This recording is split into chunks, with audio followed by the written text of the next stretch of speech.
요즘에는 많이 사라졌다고 생각을 하지만은 이 상호관계 속에서 조금 더 나은 우월적인 지위를 사용해서 상대방에게 부당한 요구를 하는 것 또는 상대방을 억압하는 것을 우리가 갑질이라고 말을 해요. 이 갑질이라는 말을 들으면은 가장 먼저 생각나는 사건이 소위 땅콩 회항이라고 불리는 사건이겠죠. 아마 그때부터 이 단어가 많이 사용된 것 같아요.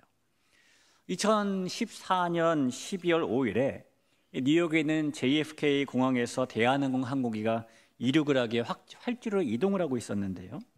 그때 퍼스트 클래스에 탔던 대한항공의 이 부사장이 이 기내 서비스를 문제 삼아서 항공기를 다시 게이트로 회항시킨 사건이 이 사건입니다.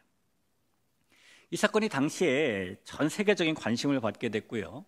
이 대한민국 사회에서 갑질의 대표적인 사례로 널리 알려졌습니다. 그 사건 이후에도 크고 작은 갑질 사건들은 끊임없이 이어졌죠. 그래서 현재는 우리나라의 국민권익위원회에서 365일 24시간 내내 갑질 피해 상담을 받고 있을 정도가 되었어요. 그럴 정도로 크고 작은 이런 모습들이 상당한 편이라는 것입니다. 특별히 서비스업 종사자를 대상으로 일어나는 고객에 의한 일종의 갑질은 큰 피해를 일으키죠. 이 고객이 자신이 왕이라는 생각으로 과도한 요구를 하거나 직원에게 폭언이나 폭행을 하는 경우, 식당에서 마음에 음식이 들지 않는다면서 무리한 보상을 요구하는 경우, 무리한 컴플레인을 제기해서 서비스를 받는 직원이나 회사에 손해를 끼치는 경우, 이런 것들이 갑질로 취급됩니다. 직장 내에서도 이런 일들이 일어나는데요.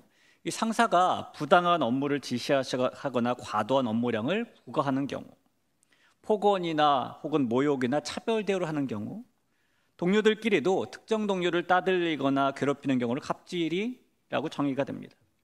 심지어 가정 안에서도 갑질이 있게 되는데요. 부모가 자녀에게 과도한 학업 성취를 강요하거나, 그러니까 공부해라 1등해라 이러면 갑질이 된다는 거예요. 이상하죠? 자녀의 의견을 무시하고 자신들의 뜻대로만 행동하도록 강제하는 경우도 부모에 의한 갑질로 구분돼요. 자, 어쨌든 여러분, 이런 갑질이 왜 일어나는 것일까요? 아마도 이런 일들이 일어나는 이유는 사람들의 마음속에 이 강자는 약자에게 그렇게 해도 된다라는 왜곡된 마음이 있기 때문일 겁니다. 여러분, 강자가 약자에게 위력을 가하는 이 약육강식은 동물의 세계에서는 당연한 법칙이죠. 하지만 사람들의 세계에서는 다릅니다. 사람은 하나님을 닮은 존재로 지음을 받았고, 하나님께서는 강자이시지만 약자를 억누르지 않으시기 때문입니다. 우리 약한 자를 품으시고 돌보고 보호하시기 때문인 것이죠. 그리고 그런 모습은 특히 예수님을 닮은, 또 예수님을 믿는 성도들에게 나타내야 될 모습이 되기도 해요. 성도들이 닮아가야 될 하나님께서 가지고 계신 모습이 그렇기 때문인 겁니다. 오늘 본문은 우리에게 하나님께서 약한 자의 편에 서시는 분, 하나님께서 약한 자를 보호하시는 분이라는 사실을 너무나 잘 말씀해 주는 말씀이 됩니다. 오늘 본문은 3가지 내용으로 구성이 되어 있는데요. 첫째, 죄 지은 사람에게 형벌로 태형을 가할 때의 규칙. 둘째, 곡식을 떠는 소에게 하는 규칙. 그리고 셋째, 형이 아들을 두지 못하고 죽었을 때 그 형의 가문을 지켜주는 규칙. 이것이 바로 그것들이에요. 이 내용들 우리가 간단히 좀 살펴보면서 하나님께서 어떤 분이신지, 정말 약자의 편에 서시는 분이신지를 좀 만나봤으면 좋겠습니다. 오늘 본문에 가장 먼저 나오는 첫 번째 규칙은 이 죄를 지은 사람에게 형벌로 태형을 할 때 40대까지만 때려야 된다라는 규칙입니다.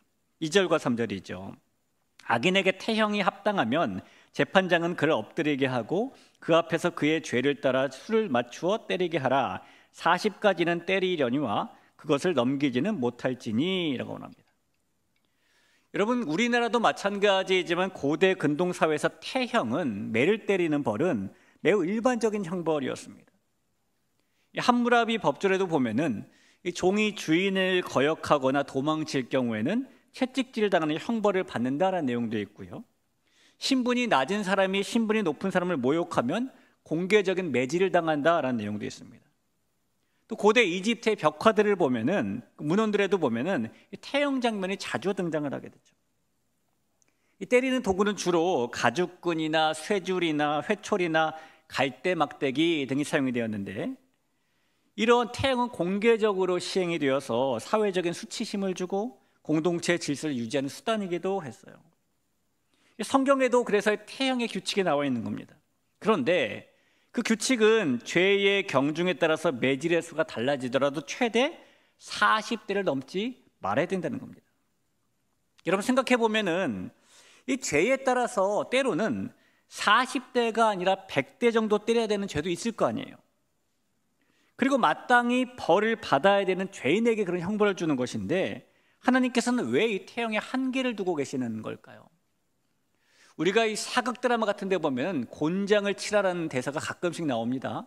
이 사또가 곤장, 장을 쳐라 그럴 때 전 40대 이런 걸 들어본 적이 없어요. 저놈에게 곤장 100대를 쳐라 뭐 이런 걸 많이 들어봤던 것 같아요. 실제로 이 장을 맞고 그 당시에 조선시대나 과거에 죽었던 사람들이 꽤 있잖아요. 그 정도로 맞는 건 꽤 과한 건데 100대는 과한 것이죠. 성경은 왜 40대까지만 규정하고 있을까? 그 이유는 하나님께서 아무리 죄인일지라도 약자의 편에 서주시는 분이기 때문인 겁니다.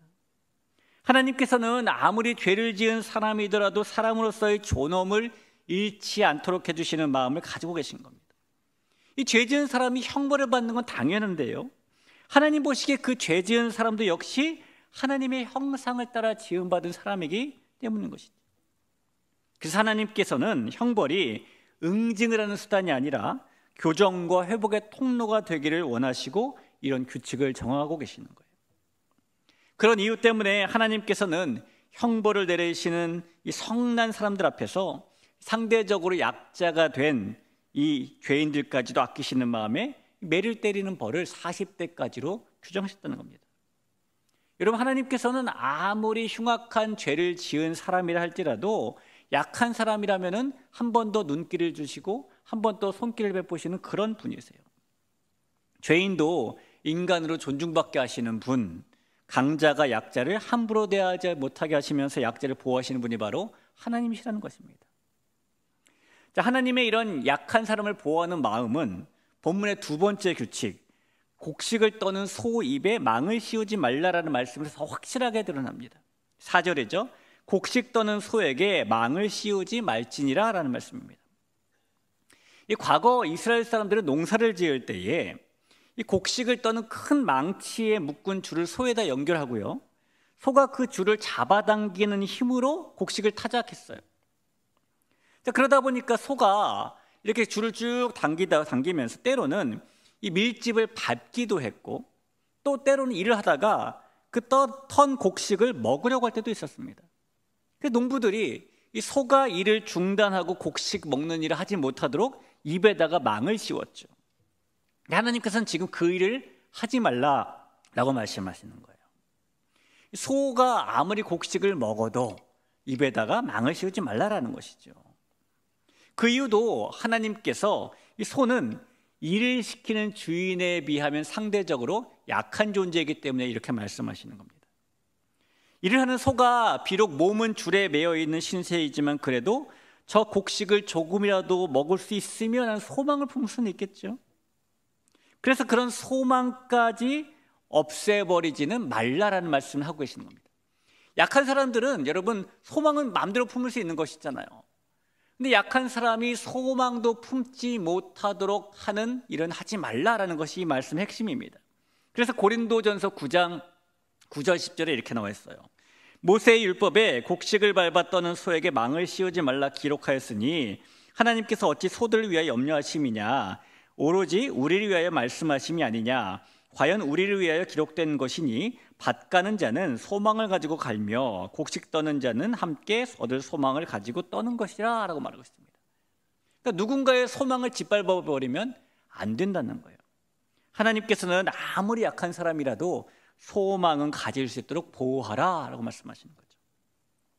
자, 이제 이어지는 본문의 세 번째 규칙, 우리가 몇 주 전에 이 주일에 창세기 말씀에 유다의 아들들 이야기를 다루면서 만나봤던 형사취수제도에 대한 제도입니다. 한 남자가 아들이 없이 죽었을 때 그 형제가 죽은 자의 아내와 결혼을 하라라는 규칙인 것이죠. 5절과 6절입니다. 형제들이 함께 사는데 그중 하나가 죽고 아들이 없거든 그 죽은 자의 아내는 나가서 타인에게 시집가지 말 것이요 그의 남편의 형제가 그에게로 들어가서 그를 맞이하여 아내로 삼아 그의 남편의 형제에 된 의무를 그에게 다 행할 것이요 그 여인이 낳은 첫 아들이 그 죽은 형제의 이름을 잊게 하여 그 이름이 이스라엘 중에서 끊어지지 않게 할 것이니라 라는 말씀입니다. 자, 우리를 생각하면 이런 거예요. 형님 댁에 자식이 없으니까 우리로 따지면은 동생이 아들을 낳은 다음에 형의 호적에다 올려주는 것. 과거에 이런 일 많이 있지 않았습니까? 덜어 있었어요. 아들 낳아가지고 장손의 대가 이어져야 되니까 분명히 둘째 아드님 댁에서 자식을 낳았는데 장손인 첫째 형의 호적에다 올려주는 이런 것이 생겼잖아요. 이것과 비슷합니다. 다른 점이 있다면은 이 이스라엘에서는 첫째가 죽은 경우에 이렇게 하라라고 말하는 거예요. 그런데 여러분, 똑같은 성경인 레위기에 보면은 지금 이 말씀과 너무너무 반대되는 말씀이 있어요. 자, 레위기 20장 21절입니다. 누구든지 그의 형제의 아내를 데리고 살면 더러운 일이라. 그가 그의 형제의 하체를 범하니니 그들에게 자식이 없으리라. 자, 여러분, 성경이 왜 이럴까요? 어디서는 그 형제의 의무를 다해서 형의 아내와 결혼해라 라고 말하고 있고, 또 어디서는 이 형의 아내와 결혼하면 안 된다라고 말하고 있고, 도대체 어느 장단은 우리가 춤을 춰야 됩니까? 이 성경이 상반된 얘기를 하는 것이라면은 우리가 어느 장단에 춤출지 모르겠지요. 그러나 이 말씀은 상반된 얘기를 하는 것이 아닙니다. 조금 전에 읽은 레위기의 말씀, 누구든지 그의 형제의 아내를 데리고 살면 안 된다라는 말씀이 일반적인 말씀이에요. 그러나 타당한 이유 없이 형제의 아내와 결혼하는 것이 금지되어 있는데, 형제가 후사가 없이 죽었을 때는 다른 규칙이 적용되는 것입니다. 조금 전에 읽은 레위기의 말씀은 형이 버젓이 살아있는데, 동생이 버젓이 살아있는데 그 아내와 결혼하는 것을 하지 말라라고 말하는 거예요. 그러나 그 전에 읽었던 이 신명기 오늘 본문의 말씀은 형이 죽었을 때는 꼭 그 아내와 결혼하라라고 말하고 있는 것이죠. 후사가 없이 남편이 죽으면 죽은 자의 아내는 죽은 남편의 형제와 결혼을 해야 했습니다. 그래서 그들이 첫째 아들을 낳으면 이 첫째 아들은 법적으로 죽은 첫 아들, 형의 아들이 되는 거예요. 이 구약에 보면 항상 약자로 표현되는 세 그룹이 있죠. 고아와 나그네와 또 하나 뭘까요? 과부, 이렇게 나옵니다. 이 세 그룹이 항상 약자로 표현되는 그룹인데, 하나님께서는 이 과부가 되어서 기업을 이을 수 없고 경제적인 여력을 만들 수 없게 되는 여인들을 위해서 이런 제도를 만들어 놓기도 하고 계시는 겁니다. 또 이스라엘 공동체 내에서 그 기업이 끊어지지 않고 계속 이어갈 수 있도록 특별한 규칙을 만들어 놓으신 것이죠. 이 규정은 여성들에게는 재산권이 없던 당시의 사회에서 기업을 물려받을 남자 상속인이 없는 가정의 생존을 보호하기 위한 그런 것이 되는 것입니다. 그러니까 가장의 죽음 때문에 약한 자가 될 수밖에 없는 가정을 보호해 주라라는 말씀인 겁니다. 그런데 만일 여러분, 이 동생이 그 일을 하기 싫을 때가 있잖아요. 나는 형수랑 결혼하기 싫어, 이럴 수가 있단 말입니다. 자, 거절을 하면은 어떻게 하라고 구체적인 방법이 써 있어요. 하기 싫은데 억지로 하라고 말하지는 않습니다. 죽은 자의 아내가 다 마을 어른들 앞에서 그 사람의 신발을 벗기고 얼굴에 침을 뱉고 이 사람은 그 형제의 집을 세우기를 즐겨하지 아니하는 자라고 말한다. 이게 이제 규칙이었습니다. 이 사람은 공동체에서 어떻게 불리냐면 공개적으로 저 사람은 신 벗김 받은 자라고 불림을 받게 되는 거죠. 이 장면이 룻기에 고스란히 나와요. 이 보아스가 나오미 가정의 기업 물을 자가 되기로 결심을 했을 때에, 룻과 결혼해야 되겠다라고 결심했을 때에 그가 가장 먼저 한 일이 있습니다. 그게 무엇이냐면 자기보다 기업 물을 자의 책임이 더 가까이 있는 사람을 만나는 거예요. 서열로 따지면 아직 그가 서열이 안 됐다는 겁니다. 그래서 그 사람을 만나서 성문 앞에서 이야기하죠. 공식적인 자리에서. 그리고 그 사람에게 나오미의 가정 이야기를 하는데, 그 가까이 있는 서열이 빠른 사람이 이 기업 물을 자 되기를 거절해요. 그리고 그 사람이 거절의 표현으로 무슨 행동을 하냐면 이런 행동을 합니다. 룻기 4장 8절을 볼까요? 이에 그 기업 물을 자가 보아스에게 이르되 내가 너를 위하여 사라 하고 뭐 했습니까? 그의 신을 벗느니라. 이 신명기에 나왔던 이 신을 벗긴다, 이 사람 스스로 신을 벗었고 똑같은 이야기가 나오는 것이죠. 그러니까 신을 벗긴 받은 자, 이 신을 벗은 사람은 저 사람은 약한 사람을 돌보는 사람이 아니야, 이런 이제 취급을 받게 되는 것입니다. 여러분, 오늘 본문의 이 세 가지 규칙을 통해서 우리가 알 수 있듯이 하나님께서는 약한 사람을 보호하시는 그런 분이세요. 우리가 세상을 살다 보면은 세상은 우리에게 약한 사람보다는 강한 사람과 더 친해지라고 말합니다. 그래야 우리도 강해 보일 수 있고 남들이 함부로 하지 못하는 사람이 될 수 있다고 세상은 말하죠. 그런 하나님께서는 약한 자를 돌보시는 분이시고 예수님께서는 약한 자와 함께 계셨던 분이시라는 것이 우리가 알고 있는 사실이에요. 하나님께서 선택하신 이스라엘 민족도 남들보다 강한 민족이 아니라 약한 민족이었죠. 이 세상에 오셨던 하나님의 아들 예수님께서도 약한 자를 돌보시고 보호하셨을 뿐만 아니라 약한 자들과 함께 하셨죠. 능력 있고 힘 있고 강한 사람들이 아니라 벌레같이 산다고 사람들이 싫어하던 사람들, 그런 세리, 손가락질 받으면서 사는 창기, 사회적인 약자였던 여인들, 그런 사람들이 바로 예수님께서 함께 하시고 돌보신 사람들이었잖아요. 여러분, 세상은 우리에게 약한 사람에게는 강한 힘을 충분히 보여주고 살아도 아무런 문제가 되지 않는다라고 말을 합니다.